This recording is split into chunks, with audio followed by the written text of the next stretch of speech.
ইরানের পারমাণবিক কর্মসূচির ক্ষয়ক্ষতির মূল্যায়ন করা হচ্ছে এবং এই কর্মসূচি পুনরুদ্ধারের জন্য প্রয়োজনীয় ব্যবস্থা নেওয়া হয়েছে বলে জানিয়েছেন দেশটির পারমাণবিক সংস্থার প্রধান মোহাম্মদ ইসলামী।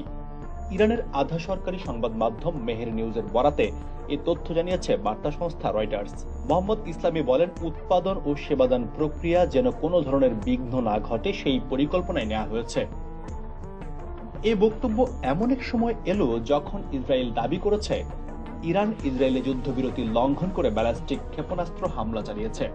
ইসরায়েল বলেছে তাদের সাম্প্রতিক বিস্তৃত হামলা ছিল ইরানের শীর্ষ সামরিক নেতা, পারমাণবিক বিজ্ঞানী, ইউরেনিয়াম সমৃদ্ধকরণ কেন্দ্র এবং ব্যালিস্টিক ক্ষেপণাস্ত্র কর্মসূচিকে লক্ষ্য করে।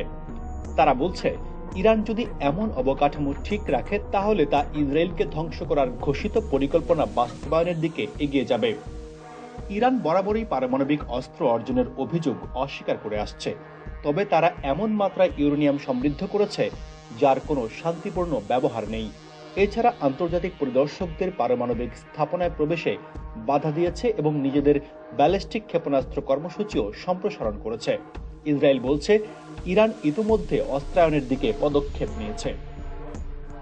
ইসরায়েলের হামলার প্রতিশোধে ইরান এখন পর্যন্ত প্রায় 550টি ব্যালিস্টিক ক্ষেপণাস্ত্র এবং প্রায় 1000 ড্রোন ইসরায়েলের দিকে ছুড়েছে।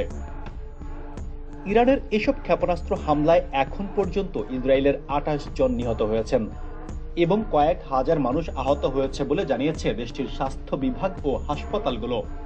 এছাড়া ইরানের ছোড়া কিছু ক্ষেপণাস্ত্র অ্যাপার্টমেন্ট, একটি বিশ্ববিদ্যালয় এবং একটি হাসপাতালেও আঘাত এনেছে, যার ফলে বড় ধরনের ক্ষয়ক্ষতি হয়েছে। ইসরায়েলও ইরানের সামরিক বেসামরিক বিপুল পরিমাণ স্থাপনায় হামলা চালিয়েছে। এসব হামলায় অন্তত কয়েকশো মানুষ নিহত হয়েছেন, আহত হয়েছেন আরও অন্তত কয়েক হাজার মানুষ। এছাড়া ইরানের সামরিক স্থাপনায় ব্যাপক ক্ষয়ক্ষতি হয়েছে।